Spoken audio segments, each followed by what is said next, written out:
Tenho certeza que você já ouviu falar de Aristóteles, filósofo grego que viveu mais ou menos 300 anos antes de Jesus nascer. 300 e alguma coisa. Sem preocupação com precisão matemática aqui agora. Aristóteles formulou uma lógica que tem 3 princípios, 3 pontos, dos quais eu vou apresentar aqui agora o primeiro e o segundo. Vou deixar o terceiro de fora. Depois eu vou explicar por que eu estou falando disso.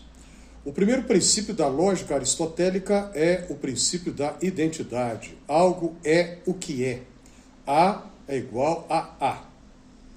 O segundo é o princípio da não contradição. Algo não pode ser o que não é. A não pode ser B. B não pode ser A. O segundo princípio está imediatamente ligado, ou diretamente ligado ao anterior. Porque se algo é o que é, algo não pode ser o que não é. Tá bom.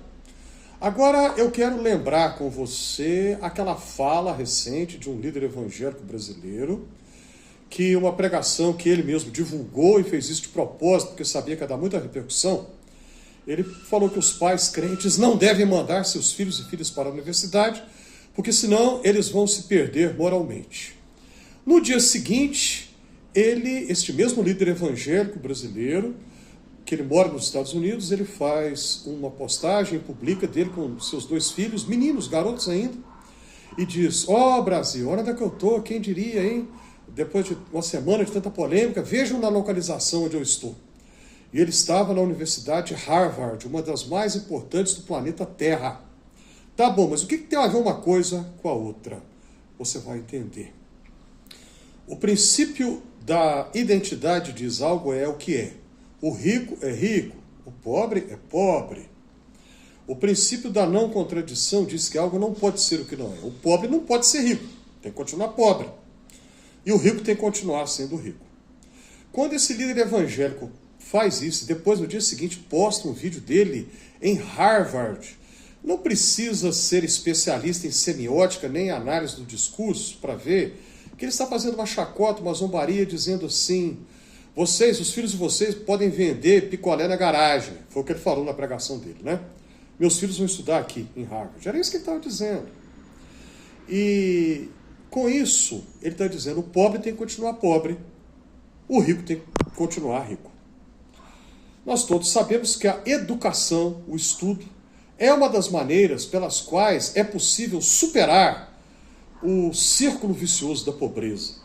Talvez seja essa a sua história, você que está me acompanhando aqui agora. Eu tenho certeza que você conhece a história de muita gente que veio de família pobre, um rapaz ou uma moça que veio de uma família com poucos recursos, mas que estudou muito, chegou na universidade, estudou na universidade pública, ou talvez numa particular, com algum fundo de financiamento, e conseguiu depois um bom emprego, uma remuneração boa, passou no concurso público e superou aquele círculo vicioso da pobreza. E está numa situação melhor do que a dos seus pais, avós, bisavós. Quando esse líder evangélico brasileiro fala que não é para mandar os filhos para a universidade, ele está dizendo: o pobre tem que continuar pobre. Tá bom, mas o que a Bíblia tem a ver com isso? O que a Bíblia tem a dizer? A Bíblia vai na direção completamente diferente. Primeiro livro de Samuel, capítulo 2, nós encontramos o cântico de Ana, aquela mulher que era casada, mas não engravidava de jeito nenhum, fez uma promessa a Deus que se ela engravidasse, ela consagraria o filho dela para trabalhar no santuário ao Senhor, de culto a Deus, que existia numa cidade israelita chamada Siló. E ela cumpriu a promessa, né? Porque ela ficou grávida, nasceu seu filho, deu o nome ao menino de Samuel. Samuel em português significa Deus ouve ou Deus ouviu. E ela tem o seu cântico belíssimo, no qual lá pelas tantas ela fala do Deus que tira a pessoa da pobreza e a eleva a uma posição de honra. Aí nós chegamos depois no Salmo 113, a mesma ideia vai aparecer. Um louvor ao Deus que tira o pobre de uma condição abjeta e o eleva também a uma condição de nobreza e de honra. A mesmíssima ideia vai aparecer no cântico de Maria no Novo Testamento, Evangelho de Lucas, capítulo 2. Maria louva a Deus que tira o pobre da sua condição de pobreza e o eleva a uma condição de honra. Esse líder evangélico brasileiro ou nunca leu isso, ou então se leu não entendeu, se leu não prestou atenção. A Bíblia vai contra a lógica aristotélica. A Bíblia fala do Deus que subverte as situações que a nossa lógica humana impõe. Pense nisso.